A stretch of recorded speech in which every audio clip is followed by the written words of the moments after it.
최근에 뉴스 추적에서도 다뤘듯이 그 4세고시, 7세고시가 한참 뉴스에 막 화제가 됐었잖아요.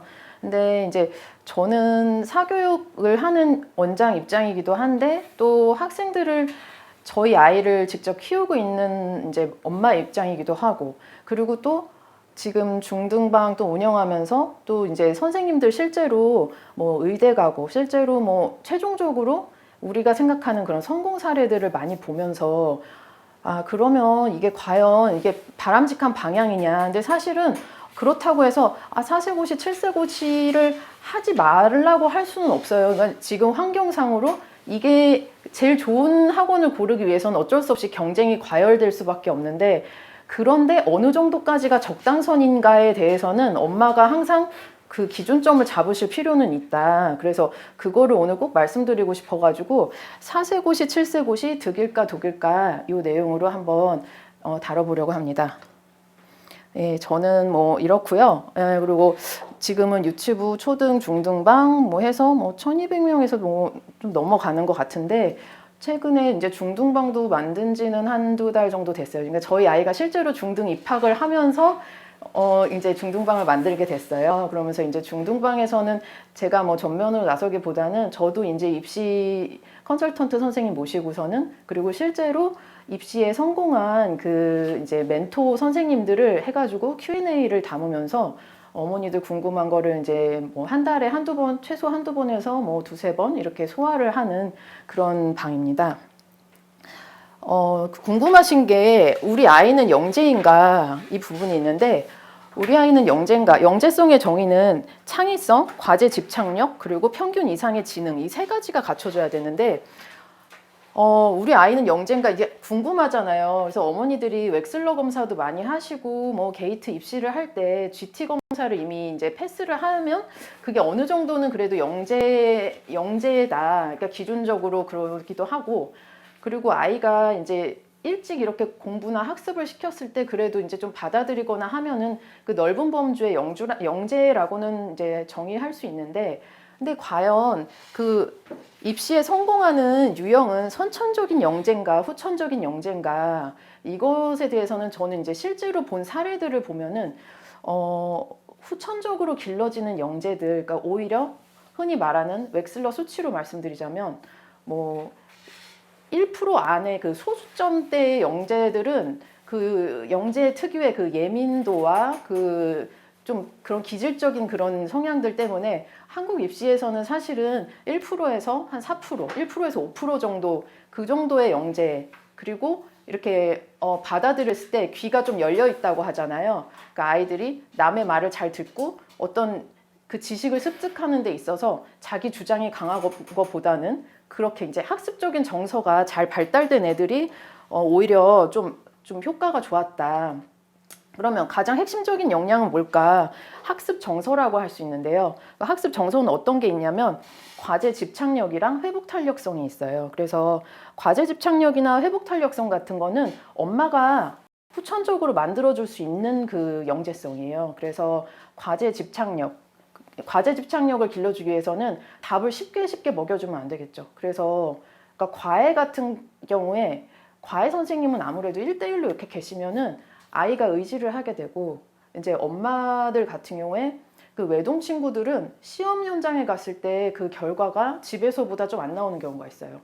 그 경우는 집에서는 엄마가 있으면 편안한 거예요. 그냥 엄마가 안 가르쳐줘도 편안한데 아이가 사람이 많은 환경이나 그 좀 낯선 거예요. 그 한 명일 때 그 첫째들이 좀 예민하잖아요. 첫째거나 이제 혼자 큰 애들이 좀 예민한데 기질적으로 그런 게 이제 넓은 의미의 그 영재의 그런 예민한 기질이랑 좀 일맥상통한다고 보시면 돼요. 그래서 그런 부분에서 어떻게 길러줄 것이냐. 그러면 아이를 약간 좀 털털하게 키워줄 필요가 있고 그리고 이제 아이가 어떤 뭐 시험 환경이나 긴장할 그런 환경에서 막 이렇게 울고 안 들어가고 이러면은 그것도 너무 강제로 막 밀어넣을 일은 아닌데 엄마도 어떻게 이게 너무 그런 경우도 사실 많이 보거든요. 근데 그러시지 말고 약간 그냥 아무 일도 아니라는 듯이 그냥 헤어질 때 딱 잘 헤어지고 이제 엄마분들도 이제 교실로 들어와서 막 분리가 막 불안한 거 있잖아요. 계속 가방 챙겨주고 안 마려 막 이러고 이거 꼭 그랬잖아. 확인하고 뭐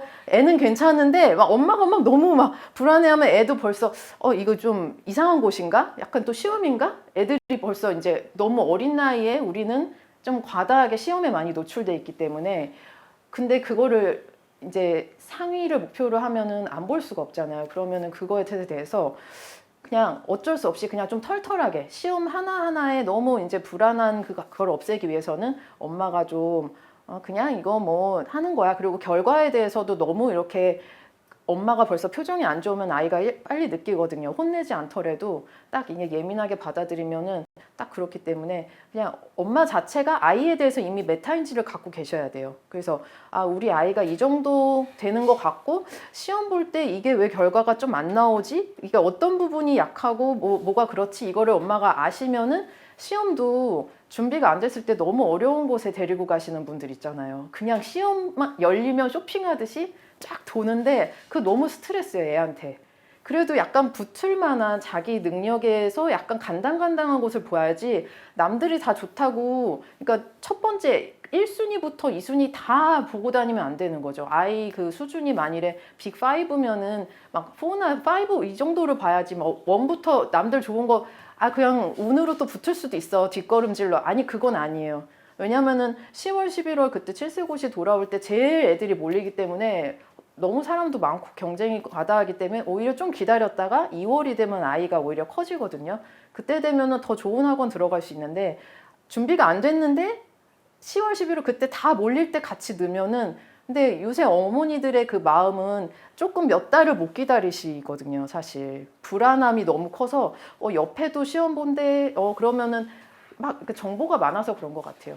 우르르 보면 나도 봐야 될 것 같고 근데 보면은 또 이게 안 되니까는 애를 잡게 되고 막 그런 악순환이 되죠.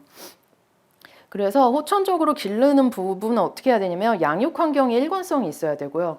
일관성이라는 게 어떤 루틴이 있는 거예요. 아이도 이제 예측 가능한 나는 숙제를 이때쯤 하고 숙제를 하고 나면은 그냥 놀 수 있어 라든지 근데 이제 중간중간에 주말에 뭐 여행을 막 갑자기 잡거나 이런 거 있잖아요. 우리 집의 주말은 무조건 여행이야. 무조건 야외야. 이러면은 애도 그냥 노는 거가 기대가 되는데 그게 아니라 숙제를 하거나 뭔가 책을 읽거나 정적인 그런 활동도 하고 그 다음에 이제 여행도 갈 수 있죠. 근데 이제 무조건 노는 거야. 그러니까 엄마가 노는 걸 좋아하는 분들도 있어서 그건 엄마 취향이니까 어쩔 수 없는데 공부를 좀 시키고 싶다 하면은 약간 그 텐션을 좀 낮춰줄 필요가 있어요.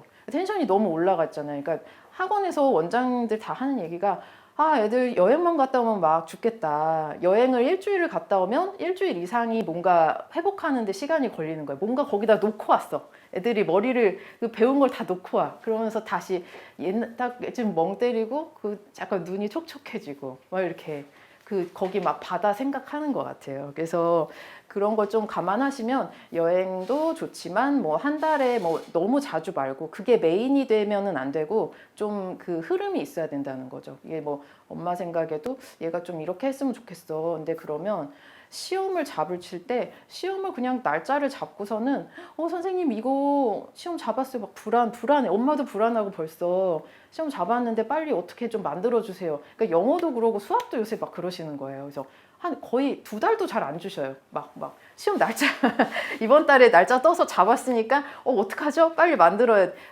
근데 진짜 영어는 막 메일 보내고 하면은 어떻게 그러다 될 수도 있는데 수학은 진짜 그게 긴 호흡으로 이렇게 해야지 암기 과목이 아니잖아요. 그러니까 아이가 이제 머리가 깨이는 시간도 기다려줘야 되고 문해력도 기다려줘야 되는데 그냥 날짜 잡고 막 벼락치기를 했어. 그러니까 필지 같은 경우도 벼락치기를 하면은 사실 합격은 많이 만들 수 있어요. 유형이 크게 바뀌지 않기 때문에. 근데 이제 보내고 난 다음에가 문제거든요. 그러니까 원에서 계속 전화가 와요. 어머니 연산이 느려요.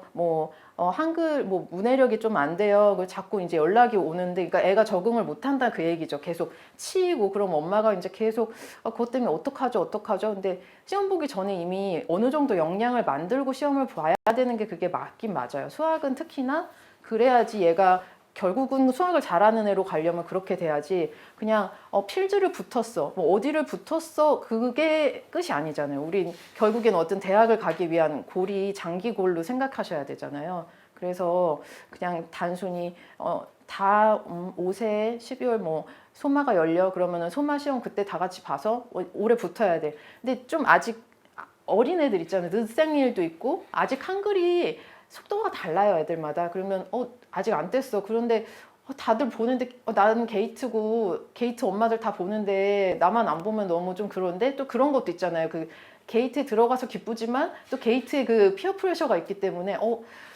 하면 여기서 너무 하위권 되는 것 같아 이런 느낌으로 계속 이제 밀려가는 거예요. 근데 그게 아니고 엄마의 그 중심과 그 강단이 좀 필요한 타이밍이에요 그때가. 예, 영재의 취약점은 예전에도 제가 한번 다뤘던 주제인데 내적 비동시성이란 특징이 있어요. 그래서 정서랑 인지가 좀 불균형적으로 발달을 해요. 이 영재 아이들의 특징은 자기가 못하는 거에 대해서 인지가 너무 빠르다는 거. 그래서 저희 아이, 큰아이 같은 경우는 자기가 체육이 안 되는 거를 좀 빨리 느꼈어요. 그래가지고 이렇게 단체 체육 활동을 하면은 안 하려고 자꾸 하는 거예요. 그래가지고 그러니까 그런 것들. 그러니까 그거 아이의 선호대로 가다 보면은 좀 이렇게 불균형으로 더 가게 쉬운 거죠. 뭐 할 때 자기가 좋아하는 것만 하게 되고 뭐 못하는 거는 좀 안 하게 되고 이렇게 되니까 그런 것도 있고 완벽주의적인 성향이 있죠. 자기가 어떻게 하면 잘하는 걸 알아. 이게 눈이 높은 거야 자기 스스로. 아 나는 이렇게 하면은 잘하는 내는 영어는 잘하는 걸 알아. 예를 들면. 근데 수학은 그만큼 안 돼. 왜냐하면 지금 문해력이 안 되고 여러 가지 이유가 있어요. 수학적 머리일 수도 있지만 다른 게 여러 가지가 갖춰져요. 수학은 종합 예술이라고 생각하시면 돼요. 근데 그게 안 되니까 나는 완벽주의인데 아예 그냥 때려쳐. 그냥 계속 더 안 하고 도망 다니는 거야.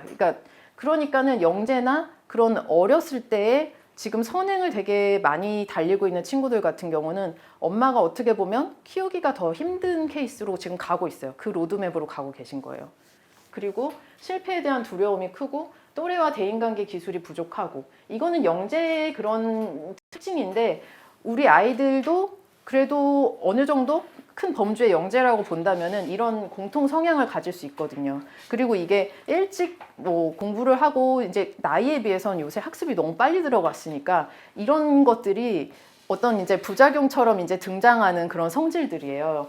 그리고 지나친 자기 비판 이거는 약간 초등 때 좀 나타나는 증상이에요. 그러니까 그 여자친구들 저한테 상담을 오시는 분들이 대다수 분들이 아이가 PI를 다니는데 고민을 하는 거예요. 그러니까 지금 생각할 땐 PI를 다니는데 왜 고민이 있지 싶잖아요. 왜냐하면 7세고시 그 다음에 그 최종 영어학원에 그거는 PI다 이러는데 PI를 다니는데 너무 고민이 된다. 그것도 왜 그러냐면 여자친구들이 눈치가 굉장히 빠르고 사춘기도 다 빨리 오는데 그만큼 정신적으로 성숙이 빨라요. 근데 남자애들은 보통 한 6학년 돼도 애기 같아요. 그냥 되게 해맑고 엄마가 뭐 500원 주면 뭐 하고 게임 30분 시켜주면 거의 모든 걸 다 하고 뭐 이제 목숨 걸고 이러는데 여자들은 이 컨트롤이 잘 안 돼요. 엄마가. 애들이 정신적으로 일찍 독립됐다고 보시면 되는데 그게 4학년, 5학년 굉장히 빨리 오기도 해요. 근데 상담하셨던 분은 3학년 뭐 그때인데도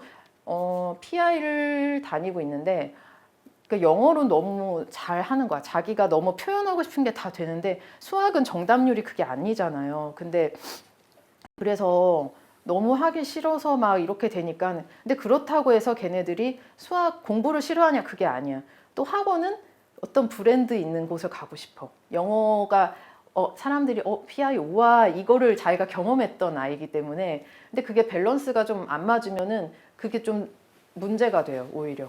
그래서 지금 4세에 영어를 엄청 몰입을 하셨잖아요. 근데 이대로 가게 되면은 사실은 그 코스로 갈 가능성이 되게 높아요. 그래서 해외 라인으로 가시게 된다면은 문제가 없어. 그냥 이대로 그냥 하면은 오히려 말 잘하고 하는데 그게 아니라 나는 국내에서 메디컬 쪽 하고 싶고 수학도 잘해야 돼. 내 생각은. 근데 엄마들의 잘못된 생각은 영어를 올인하고 그 다음에 수학을 할 거야. 근데 그게 아닌 거죠. 수학은 일단 모국어 기반으로 국어부터 좀 확고하게 다져진 다음에 그 다음에 수학 이렇게 돼야 되는데 그게 아니라 영어를 팍 쏟아부었어. 애가 그냥 이미 영어 사고가 돼서 계속 이렇게 말하면 영어로 먼저 튀어나오는 거 있잖아요. 근데 엄마들 볼 때는 너무 귀엽고 너무 뿌듯해서 발음이 좀 나빠지면 벌써 또 막 난리 나셔요. 그래서 초등학교 가면 영어가 떨어진다는데 어떡해요? 그것도 걱정하셔요. 그래서 공립은 막 못 보낼 것이고 이제 사립이 좀 붙어야 되고 아니면 국제학교고 그 생각까지 하시거든요. 근데 현실적으로 말씀드리면 수학 원장 입장에서 그리고 중학교, 고등학교 그 입결을 보는 입장에서 보면은 영어가 떨어져야 돼요. 우리는 어차피 한국에서 살 거면은 영어가 떨어지는 게 너무 정상이고 국어가 그만큼 안 돼 있을 가능성이 너무 높거든요. 이제 국어가 잘 돼 있는데 영어로 계속 떠드는 애는 사실 없어요. 이미 모국어가 약간 영어에 가깝다고 보시면 돼요. 이게 딱 반반인 애들은 없어요. 영어랑 한국어가. 그러니까 영어로 치우쳐져 있구나라고 생각하시면 되는데 그거를 너무 그거에 너무 이제 그래서 영어가 내려가면 어떡하지? 그것 때문에 계속 영어 과외가 계속 들어가는 거예요. 이게 영어 노출을 주 1회 왜냐면 4세부터 너무 많이 했잖아요. 근데 갑자기 빼기가 너무 아까운 거예요. 그래서 나는 왜 이렇게 영어를 시키시나 궁금해서 해보니까 그래서 그렇구나. 그러니까 저희 애는 그런 느낌이 없었거든요. 영어가 그런 아까울 정도의 발음이 없었어요. 그래가지고 그랬는데 4세부터 들어가면 진짜 애들이 네이티브처럼 발음이 되니까 엄마가 볼 때는 좀 안 넣었더니 영어가 좀 내려가는 것 같아. 근데 영어가 내려가야 돼요. 진짜 이 영어 선생님 없어서 하는 얘기가 아니라 결국에는 애들이 사고력이 좋아지려면은 국어가 잡혀야 되는데 국어가 안 되니까 책을 보면 자기가 뭔 소린지를 정확히 이게 안 되니까 사고가 안 되는 거예요. 그래서 글도 문해력이 좀 안 되고 수학도 제대로 풀려고 고민을 하는 과정이 없어요. 그러니까 언어를 배우는 그 뇌가 돌아가는 거랑 수학을 공부할 때 뇌가 작동하는 게 전혀 다른데 수학은 그 과제 집착력이 진짜 핵심이거든요. 문제가 조금 1, 2, 3단계가 있어. 깊어져야 되는데 보통 아이들이 1단계에서 멈추고 그냥 가버리는 거야. 선생님이 누군가 먹여달라. 그래서 사세고시를 통과한 애들이 좀 그런 성향들이 좀 강해져서 좀 걱정이 되는 부분들이 있어요. 실제로 가르쳐 보면은 예전보다 그렇게 사교육을 많이 했으면 더 잘해야 되는데 실제로 더 못해요, 예전보다. 그리고 황소를 가르칠 때도 그러면은 초등을 가면 국어가 괜찮대요. 초등 가면 국어 해결된대 걱정 안 해도 된대. 아니에요. 그 황소 애들 이렇게 데뷔한 애들을 보면은 예전보다 확실히 힘들고 다른 원장님들이랑 얘기해도 되게 힘들다. 애들이 그 문장이 있을 때 그거를 식으로 만드는 과정을 되게 힘들어한다. 혼자 사고하는 게 안 되고 계속 너무 어릴 때부터 사교육을 계속 먹여주는 자기가 고민해서 뭘 알아야 된다는 게 그래서 오히려 엄마들이 약간 무관심하고 정보가 없어. 저 엄마 뭐지? 우리가 별로 안 좋아하는 스타일. 몰라요. 애가 그냥 알아서 했어. 이런 분들 있잖아요. 근데 진짜 그런 애들이 의대 가고 막 이러면은 사실 어릴 때부터 한 엄마들은 너무 열받는 거잖아요. 근데 그게 왜 그러냐면 그거를 주입식으로 안 넣었기 때문에 걔는 혼자서 한 거예요. 그게 되게 포인트예요. 근데 물론 엄마가 방치하고 그냥 계속 방치가 되는 애들도 상당히 많죠. 근데 그 중에서 살아남는 애들 있잖아요. 약간 방치하다가 엄마가 학원도 우리가 볼 때는 그렇게 좋은 학원이 아닌데 그냥 늦게 시작한 거예요. 말하자면 늦게 시작했는데 물론 아예 뭐 안 하고 그 땅만 판 건 아니지만 책을 봤어요. 걔네들의 공통점은. 그렇게들 다 똑같이 얘기하는 게 책을 많이 봤다. 의대하고 국어 잘 나오는 애들은 무조건 책이에요. 근데 사실 제일 어려운 얘기잖아요. 책을 그럼 독서학원은 어딜 보내줘야 돼 물어보세요 엄마들이. 근데 저도 그거 책 읽히는 게 너무 힘든 걸 아니까 그냥 어디 이제 국어 학원 이제 책 읽는 학원을 또 소개를 해드리죠. 근데 사실 그게 정답은 아니고 진짜 애가 좋아서 몰입할 때 문제집으로 전혀 접근하면 안 되는 부분들이 있어요. 문제집으로 해서는 문해력이 늘지를 않고요. 그냥 영어도 그렇잖아요. 영어도 문제집으로 막 리딩을 했을 때 느는 거랑 애가 혼자서 막 갑자기 원서를 막 읽어요 했을 때 그 막 SR 지수 느는 게 다르잖아요. 그게 포인트예요. 근데 안타깝게도 한글 책은 재미를 잘 못 느끼는 거예요, 애들이. 영어 책은 책이 예쁘고 막 그러니까는 그냥 봐도 그리고 ABC, 그러니까 파닉스가 좀 쉬우니까 애들이 뭔가 다 금방 딱 집게 돼서 자꾸 영어책만 봐요 이런 얘기도 많이 하시거든요. 한글책 잘 안 보려고 그래요. 근데 그럴수록 거의 완전히 강제로라도 보여야 돼요. 그러니까 독서 양이 한글, 영어 반반 아니면 한글책을 더 많이. 우리는 영어를 이미 많이 했기 때문에 이제 영어는 걱정을 안 하셔도 돼요.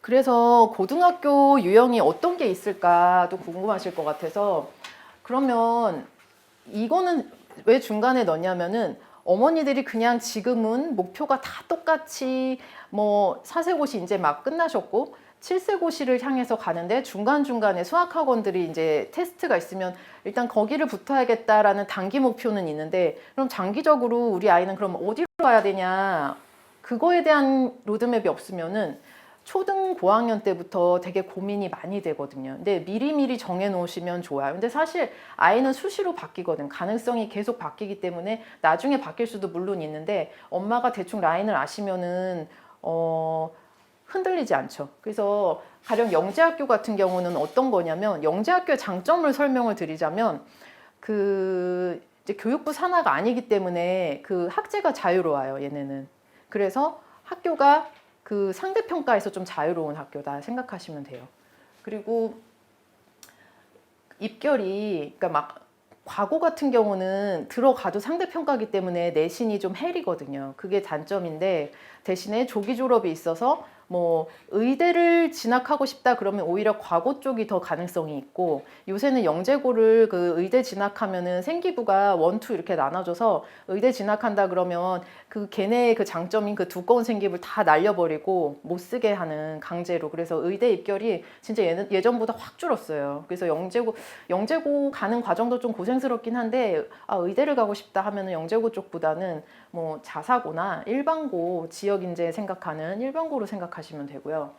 그 다음에 이제 우리 아이는 근데 딱 봤을 때 지금은 아직 모르실 수 있는데 애 성향을 보면은 얘는 내신 그런 스타일이 아니라 진짜 이제 과학 너무 좋아하고 공대 쪽이나 좀 그래야 될 것 같아. 근데 의대 쪽을 생각하려면 아이가 약간 수능적인 그런 성향들이 좀 잘 맞기는 해요. 주변에 막 봐도 전과목을 고르게 잘하는 내신형 아이들 있잖아요. 그런 아이들이 잘하고 물론 중등방에서 그 상산고 출신 선생님 요번에 이제 가천대 의대 가신 선생님 얘기를 들으면 과고를 준비를 하셨다가 과고가 안 되셔서 상산고로 가셨어요. 근데 영재고를 먼저 5월에 하고 넣고요. 그 다음에 영재고가 탈락이 되면 그 다음 과고를 넣을 수 있어요. 근데 과고가 탈락이 되면 그 다음에 외고나 자사고 이렇게 지원을 할 수 있는데 자사고가 전국형 자사고가 있죠. 그 외대부고가 거기 들어가고 제일 인기 많은 외대부고 그 다음에 하나고 그 다음에 상산고 뭐 김천고 등등 전국에 있는 그런 자사고 유명한 것들 있잖아요. 거기를 가면은 이제 된다. 근데 예전에는 상산고를 3년만 다녀도 지역 전형 받을 수 있었는데 이제는 6년으로 바뀌었기 때문에 중고등을 다 그 지역에서 이제 중고등학교를 다 다녀야 돼서 이제 이사를 딱 고민하실 때 중등 입학 전 때 고민을 하셔서 옮기시려면 빨리 옮기셔야 돼요. 그런 것들이 있고 근데 진짜 얘는 어디를 가도 별로 안 휘둘리고 내신을 할 것 같은데 이런 느낌이 들면은 지역까지 고려하시는 가능성을 보시면 되고 근데 그게 쉽지가 않은 게 중학교 때 이제 사춘기가 딱 오는 시기잖아요. 그러니까 애들이 갑자기 환경이 바뀌었을 때 적응을 잘 할 것이냐 나 대치동 뭐 애들이 다 공부하더니 여기는 또 공부를 너무 안 하네 그 핑계로 같이 놀 수가 있거든요. 엄마가 가자 그래서 갔잖아. 그러니까 아이가 분명히 자기가 정해야 돼요. 그래서 중고등학교 때 막상 이제 탈대치할까요를 고민하는 게 초 3, 4 때 많이 고민하시는데 애들이 이제 크면서 자기가 많이 선택을 해요. 나 안 갈 거야. 나 여기가 좋아. 그러면 엄마가 못 말려 사실. 그냥 왜냐면은 뒷소리가 나오면 엄마가 엄마 때문에 이랬잖아. 뭐 이렇게 되니까 분명히 너가 정해야 돼. 이렇게 돼야 되는 거죠. 그리고 국제고도 외고 국제고도 요새 많이 인기예요. 지금 5등급제로 바뀌고 하면서 외고도 경쟁률이 계속 올라가고 있어요. 외고는 문과 아무래도 문과죠. 거기서 이제 자유전공으로 들어가는 경우도 있어요. 전공이 들어가서 전공을 정하는 경우도 있어서 그렇게 트는 그런 좀 틈새 전략도 있는데 일단 그 외국어 시수가 너무 많기 때문에 그 이과 그 탐구 투 과목을 들을 수 있는 시수가 적잖아요. 그래서 좀 제약이 많기 때문에 그 문과 진로로 할 때 많이 선택을 하시고, 근데 외고나 국제고도 입결이 상당히 좋아요. 그래서 내신이 한 4, 5등급 정도 돼도 뭐 인서울에 큰 무리 없이 진짜 생각보다 저기 진짜 가성비 좋다. 근데 이제 막 아들이고 만일에 나 얘는 그래도 공대 보내야 돼. 취직도 생각해야 되고 그러면은 대학교 간판을 생각할 것이냐 아니면은 전공을 생각할 것이냐. 그리고 우리는 무조건 메디컬 해야 돼. 왜냐면은 뭐 물려받을 뭐 병원을 이어받아야 되거나 아니면 뭐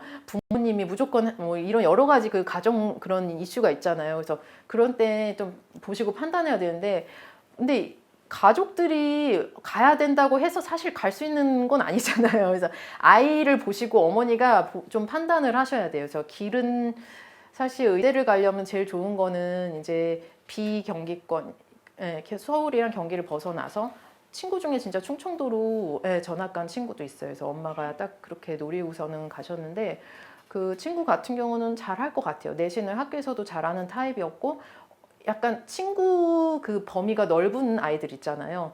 뭐 꼭 뭐 공부 잘하는 애들이랑만 놀 거야 이런 게 아니라 뭐 이런 친구 저런 친구 이렇게 두루두루 잘 지내는 타입들. 그리고 뭐 특별히 이렇게 친구들이랑 이렇게 막 예민하지 않은 애들, 그런 애들은 좀 지방으로 이사를 가도 잘 적응을 하더라.